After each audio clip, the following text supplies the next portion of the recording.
Assalamualaikum warahmatullahi wabarakatuh. Saya Mario Putra Suhana. Saat ini saya aktif sebagai dosen di program studi ilmu kelautan Universitas Maritim Raja Ali Haji. Fokus kebidangan saya adalah di bidang oceanografi fisika. Saat ini saya mengampu beberapa mata kuliah yang relevan dengan kebidangan saya, antara lain mata kuliah oceanografi fisika, mata kuliah dinamika pesisir dan pantai, mata kuliah oceanografi umum, dan mata kuliah klimatologi. Saat ini saya akan memaparkan bagaimana teknik pengajaran saya di salah satu mata kuliah yang saya ampu, yaitu mata kuliah oceanografi fisika. Saya menggunakan teknik pengajaran DIA, Delivery, Interaction, dan Assessment. Sebelum saya masuk ke video pembelajaran saya akan menjelaskan beberapa hal terkait mata kuliah yang akan saya ajarkan. Yang pertama, deskripsi mata kuliah, kemudian sub capaian pembelajaran mata kuliah, lalu kriteria penilaian dan pokok-pokok bahasan di mata kuliah tersebut. Mata kuliah oceanografi fisika merupakan mata kuliah wajib di program studi ilmu kelautan, khususnya untuk mahasiswa semester 3. Mata kuliah ini menyajikan topik pembelajaran terkait segala aspek fisik dari laut, seperti sifat-sifat fisik massa air laut, gaya yang bekerja di laut, faktor-faktor pembangkit proses fisik di laut, serta segala faktor yang menyebabkan proses dinamisnya lingkungan laut. Setelah mengikuti perkuliahan ini, mahasiswa diharapkan mampu menjelaskan definisi dari setiap fenomena yang terjadi di laut, menjelaskan bagaimana faktor-faktor pembangkit fenomena tersebut, mampu mengoperasikan instrumen pengumpulan data proses-proses fisik di laut, serta mampu mengoperasikan instrumen analisis data proses-proses fisik di laut. Adapun topik-topik utama dari materi perkuliahan yang saya sajikan untuk mata kuliah oceanografi fisika antara lain mengenai pengentar oceanografi fisika, suhu, salinitas, dan densitas air laut, gaya yang bekerja di laut, interaksi atmosfer dan laut, pasang surut, gelombang laut, arus laut, dan yang terakhir dinamika perairan laut dangkal. Untuk kriteria penilaian, saya mengacu pada Peraturan Rektor Universitas Maritim Raja Ali Haji nomor 3 tahun 2022, di mana untuk mata kuliah ini saya membagi kriteria penilaian menjadi absensi, aktivitas partisipatif, kognitif, dan proyek mandiri. Untuk media pembelajaran yang saya gunakan, saya menggunakan beberapa media, antara lain diskusi di kelas sesuai dengan perkuliahan tatap muka, kemudian saya menggunakan media komunikasi online seperti grup WhatsApp untuk sesi diskusi bagi mahasiswa yang ingin bertanya terkait materi perkuliahan di luar jam kuliah, dan menggunakan media Zoom meeting. Terkait metode pembelajaran, yang pertama teknik delivery. Teknik delivery saya menggunakan dua cara. Pertama adalah menggunakan metode ceramah atau ekspositori, di mana saya akan menyampaikan pokok-pokok bahasan materi perkuliahan yang disajikan. Yang kedua, saya menggunakan teknik case study, di mana saya akan membawa beberapa jurnal publikasi yang saya hasilkan dari penelitian-penelitian yang telah saya lakukan, untuk kemudian didiskusikan dan ditelaah oleh mahasiswa, lalu akan dibawa ke kegiatan interaksi seperti diskusi atau brainstorming antar mahasiswa. Di sisi interaksi ini pula saya akan membuka sesi bertanya kepada mahasiswa atau membuka ruang untuk mahasiswa bertanya kepada saya terkait topik materi perkuliahan yang sedang disajikan. Yang terakhir adalah metode asesmen. Untuk kriteria penilaian atau metode asesmen, saya membagi dalam beberapa kriteria. Yang pertama absensi, kemudian aktivitas partisipatif, lalu aktivitas kognitif, dan yang terakhir adalah project mandiri sesuai dengan konsep pembelajaran project based learning atau PJBL. Untuk absensi saya beri pembobotan sebanyak 5%. Aktivitas partisipatif saya beri pembobotan sebesar 15%. Untuk aktivitas kognitif saya beri pembobotan sebesar 15%, dan proyek mandiri saya beri bobot persentase sebesar 65%. Untuk lebih jelasnya bagaimana teknik pembelajaran saya di kelas, silahkan saksikan video berikut ini. Terima kasih. Assalamualaikum warahmatullahi wabarakatuh. Salam maritim. Bismillahirrahmanirrahim. Assalamualaikum warahmatullahi wabarakatuh. Selamat siang semuanya. Waalaikumsalam warahmatullahi wabarakatuh. Siang hari ini kita akan masuk di perkuliahan untuk mata kuliah Oceanografi Fisika, di mana mata kuliah ini merupakan mata kuliah wajib bagi mahasiswa Prodi Ilmu Kelautan, khususnya yang semester 3 gitu ya, untuk mempelajari di sini, mempelajari tentang mengenai aspek fisik dari laut seperti sifat-sifat fisiknya, kemudian bagaimana gaya yang bekerja di laut dan faktor lain yang mempengaruhi dari pergerakan massa air laut serta segala faktor yang menyebabkan proses betapa dinamisnya lingkungan pesisir dan pantai. Mata kuliah ini memiliki capaian pembelajaran atau CPMK. Pertama, setelah kalian mengikuti mata kuliah ini, kalian akan mampu menjelaskan definisi dari setiap fenomena fisik di laut tersebut. Kemudian kalian juga akan mampu menjelaskan apa saja sih faktor-faktor pembangkit fenomena tersebut. Kemudian kalian akan mampu mengoperasikan instrumen atau peralatan-peralatan untuk pengukuran data atau sampling di lapangan terkait proses-proses fisik tersebut. Dan yang terakhir, kalian mampu untuk selain mengoperasikan instrumen pengukuran datanya, juga mampu untuk mengoperasikan instrumen untuk analisis data.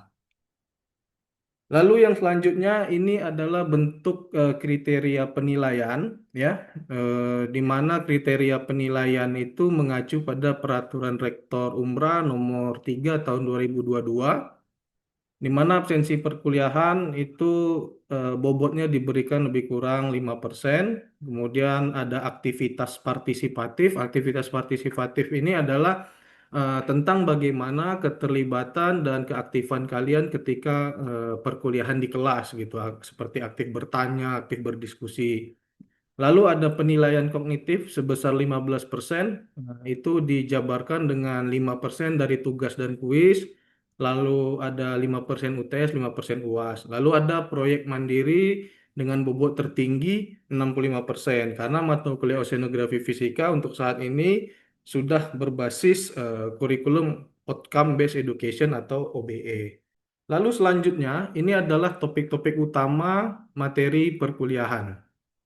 Yang pertama, dari mata kuliah Oceanografi Fisika ini, kawan-kawan semua akan dibawa untuk mengenal terlebih dahulu apa itu oceanografi fisika.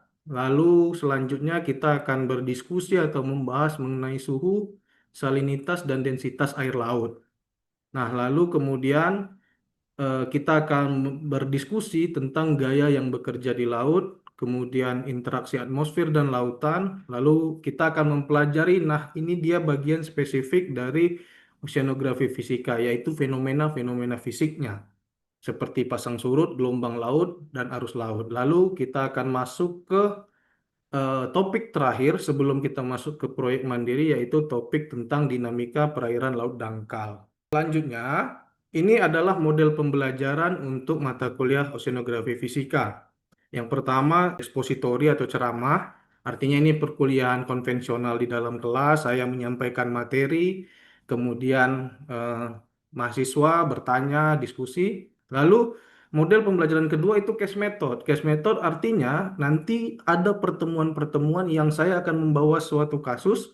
Misalkan contoh, saya akan bawa beberapa jurnal penelitian tentang oceanografi yang di situ kita akan berdiskusi, membedah, menelaah tentang hasil riset tersebut.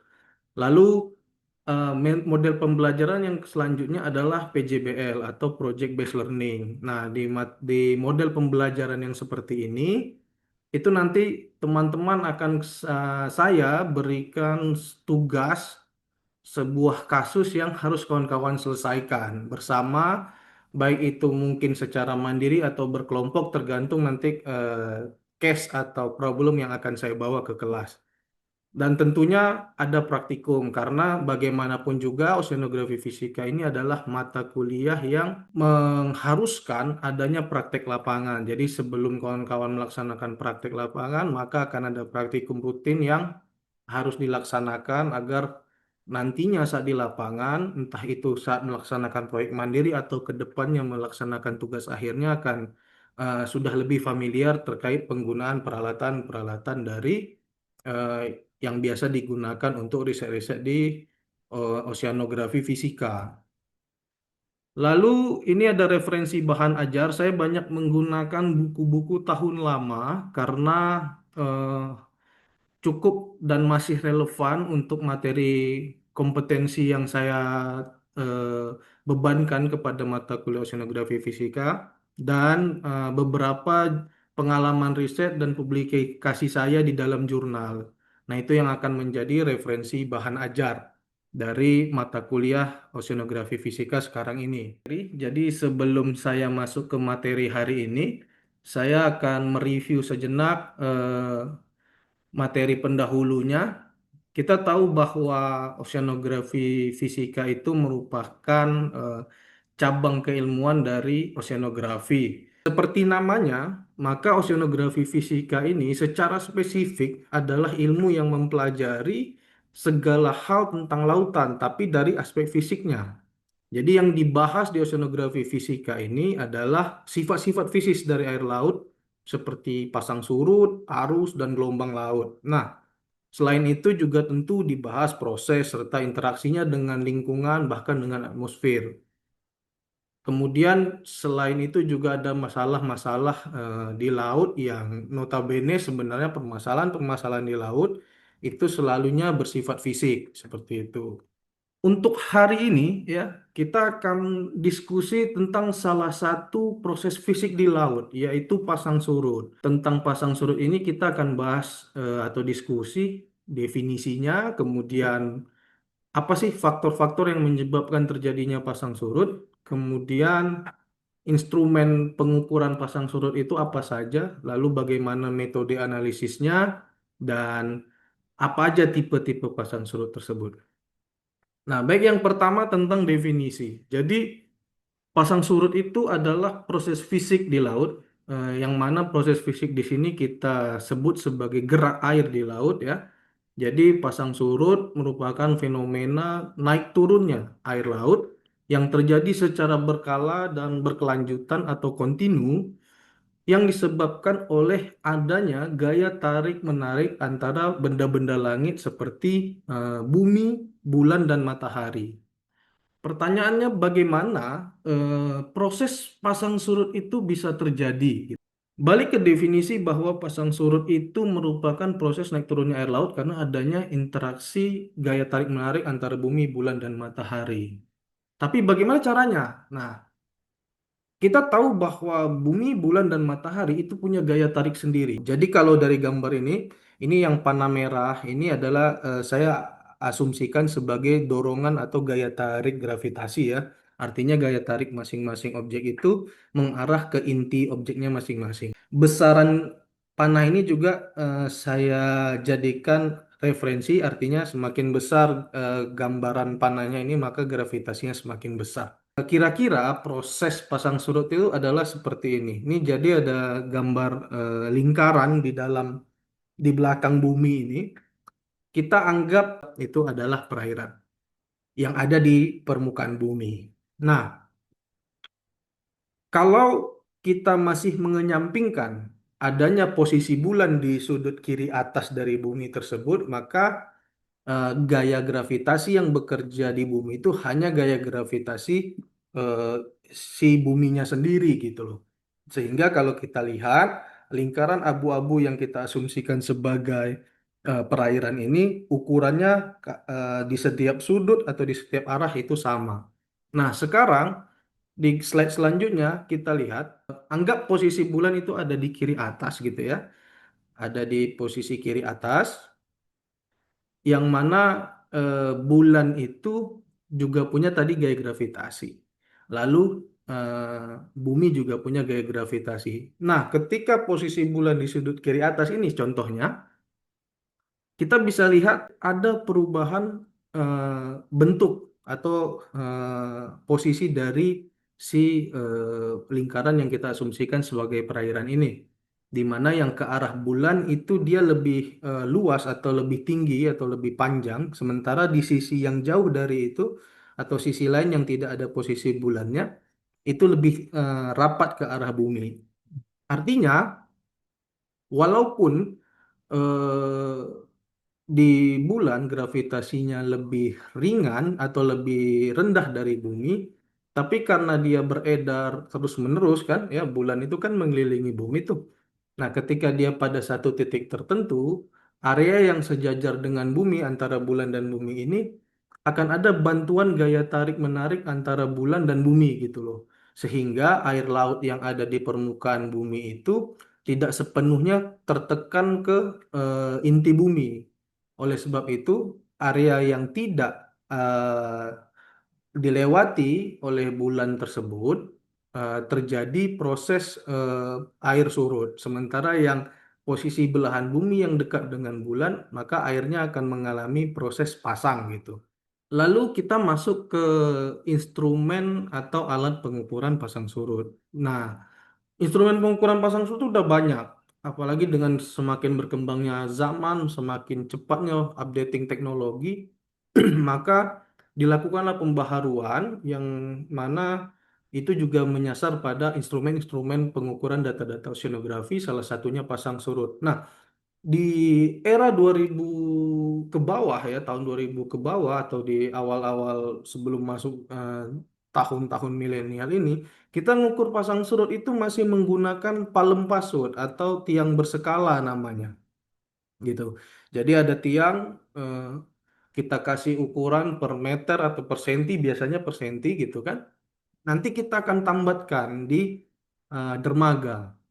Lalu nanti setiap 1 jam sekali kita akan lihat level muka air yang bersinggungan dengan tiang berskala tersebut. Nanti setiap 1 jam kita akan catat.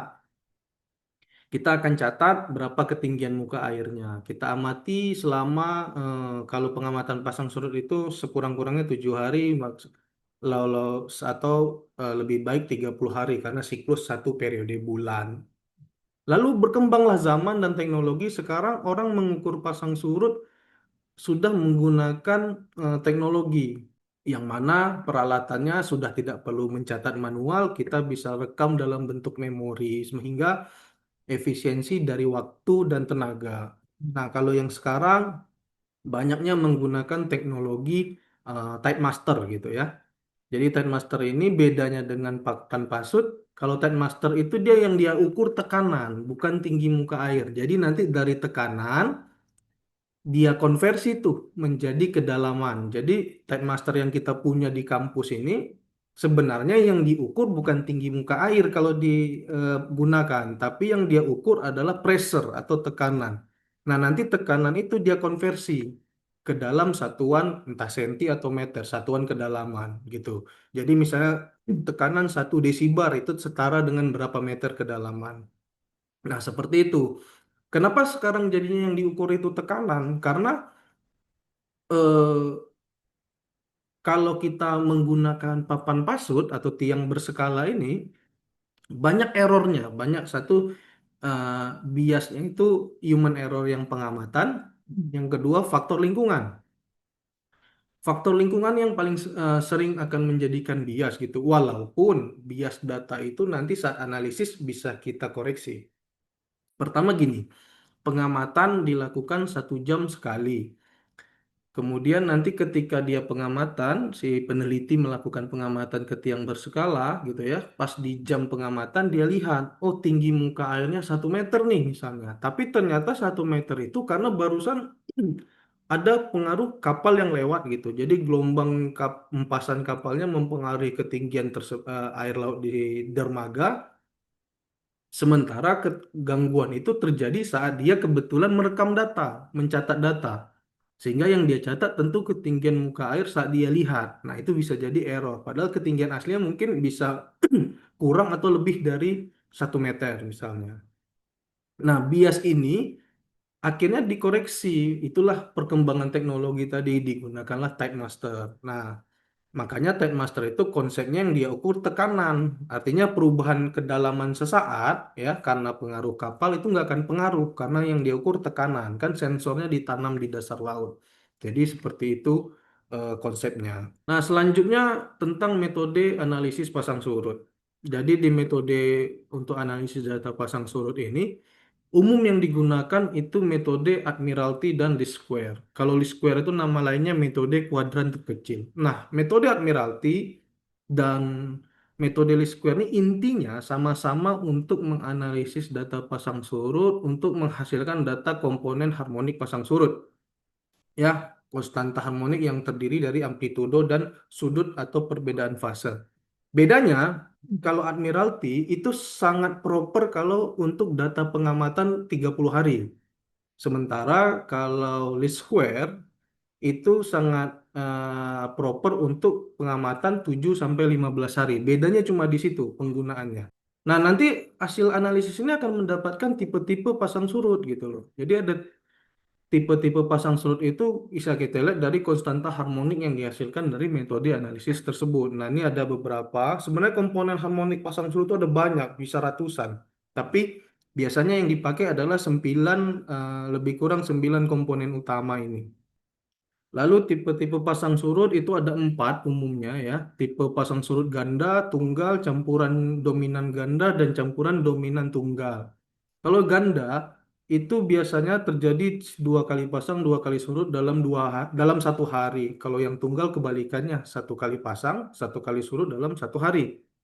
Kalau campuran, fenomena 1 kali pasang dan 2 kali surut pasang itu bisa terjadi bergantian, bergantian. Makanya ada campuran condong ke ganda, campuran condong ke pasang surut tunggal.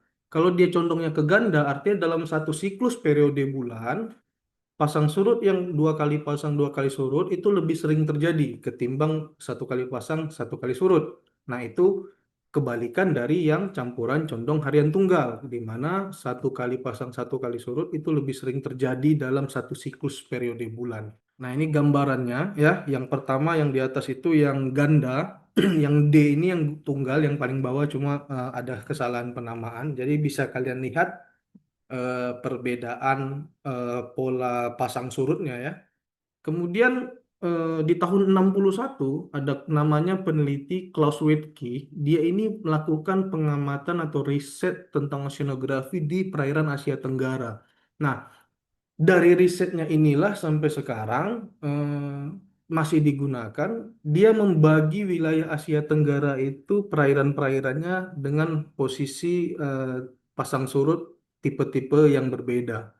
Jadi bisa kita lihat kalau Sumatera bagian barat dan Indonesia bagian timur itu condongnya ke campuran condong harian ganda. Termasuk kita wilayah Kepri itu masuk ke campuran condong harian ganda. Terus daerah perairan Jawa itu harian tunggal, terus Kalimantan ke bagian utara ke arah Filipina sana itu campuran condong harian tunggal. Jadi kira-kira materi yang saya sampaikan hari ini terkait pasang surut ya. Untuk kedepannya kita akan diskusikan lagi yang lebih dalam gitu untuk materi ini. Nah, terakhir di sini saya akan masuk ke sesi diskusi ya. Sebelum saya akhiri tatap muka kita hari ini, saya diskusi ini saya kasih sesi 3 pertanyaan gitu ya. 3 pertanyaan, 3 pertanyaan dan bukan 3 pertanyaan, penanya, baik itu yang bertanya ataupun yang ditanya gitu. Silakan, yang pertama saya dulu nih yang nanya gitu ya. Eh, saya minta satu, silakan si Hilman untuk menjawab pertanyaan yang mau saya berikan gitu ya. Saya mau nanya, kita review kembali ke belakang. Menurut Hilman, apa sih definisi dari pasang surut gitu? Silakan, Eh, Hilman. Pak, izin menjawab. Pasang surut itu merupakan proses naik turunnya air laut secara berkala yang disebabkan oleh adanya pengaruh gaya tarik-menarik antara bumi, bulan, dan matahari. Oke, baik. Terima kasih Hilman. Ya, jadi seperti yang disampaikan Hilman tadi, pasang surut itu merupakan proses naik turunnya muka air laut secara berkala eh, yang diakibatkan oleh gaya gravitasi antara bumi, bulan, dan eh, matahari gitu ya. Baik, terima kasih Hilman. Selanjutnya saya kasih kesempatan untuk mahasiswa yang ingin bertanya. Ada? Silakan. Pak, saya izin bertanya. Oke, Riri, silakan. Oh, tadi kan Bapak menjelaskan tuh Pak, kalau pasang surut itu ada 4 tipe. Nah, yang menjadi pertanyaan saya tuh Pak, gimana sih Pak cara kita menentukan tipe pasang surut di suatu daerah tuh gimana sih? Terus kan kita bisa melihat dari kurva atau grafik pola pasang surutnya. Nah, itu caranya gimana sih Pak biar kita tahu tipe pasang surutnya apa Pak? Oke, baik. Jadi kalau kita bicara apa sih cara selain melihat kurvanya, nah makanya di metode analisis itu dijelaskan bahwa analisis data pasang surut itu untuk menghasilkan komponen harmonik pasang surut gitu ya. Maka komponen pasang surut ini sendiri itu dia sudah dibagi untuk masing-masing tipe pasang surut. Jadi kalau yang kita lihat di sini ada simbol M2 gitu ya. Ini ini saya share screen dulu. Nah, ada simbol komponennya. Kalau simbol dengan kode 2 itu eh, hampir bisa dipastikan itu pasang surut tipe ganda atau semidiurna. Nah, kalau kode 1 seperti yang ini ada K1, O1 itu dia tipe tunggal caranya. Kita lihat dari komponennya. Kemudian selain dari komponennya itu identifikasi atau identifikasi awal. Yang cara selanjutnya adalah menghitung yang namanya Fomzal number. Fomzal number ini apa? Nah, ini adalah bilangan yang digunakan untuk menentukan kategori tipe pasang surut. Ngitungnya pakai apa? Nah, dihitung berdasarkan komponen-komponen harmonik dari pasang surutnya. Kira-kira gitu. Jadi, gimana, Riri? Ada lagi yang mau ditanyakan? Nah, kan kalau salah satu caranya itu kan kita menengok besaran amplitudonya, Pak. Nah, Oke. komponen itu kan ada amplitudonya. Nah, bagaimana kalau ada dua komponen yang besarannya itu sama, Pak? Oke. Eh, Kalau besarannya sama, artinya akan ada kecenderungan itu bisa menjadi pasang surut tipe campuran. Misalkan yang besar itu komponen M2 dan K1 gitu ya. Artinya pasang surut di lokasi tersebut sudah dapat teridentifikasi dia tipe campuran. Nah, tapi campuran apa itu kita akan lihat dari Fomzal number-nya. Tapi kalau komponen amplitudo pasang surutnya, kalau misalnya komponen M2 yang besar, itu bisa disebutkan bahwa pasang surut di lokasi tersebut itu dipengaruhi gaya tarik bulan. Sedangkan kalau K1-nya juga besar nih misalnya, atau O1-nya yang besar atau P1-nya yang besar, maka selain dia dipengaruhi oleh gaya tarik bulan dari komponen M2 tadi, pasang surut di lokasi tersebut juga dipengaruhi oleh gaya tarik matahari. Nah, biasanya kalau pasang surut campuran itu memang selisih komponen dengan kode 1 dan kode 2 itu nilainya beda-beda tipis gitu. Tapi kalau dia udah tunggal itu pasti komponen K1-nya komponen dengan kode satunya akan jauh lebih besar itu nilainya. Jadi kira-kira gitu ya, Riri. Baik, Bapak. Terima kasih, Pak. Oke. Baik, semuanya. eh, Hari ini kita cukup dulu sampai di sini ya. Terima kasih untuk partisipasinya di eh, Zoom hari ini ya. Nah, semoga yang saya sampaikan tadi bisa menjadi wawasan baru buat kalian. Terima kasih untuk kalian yang sudah hadir. Selamat siang. Assalamualaikum warahmatullahi wabarakatuh.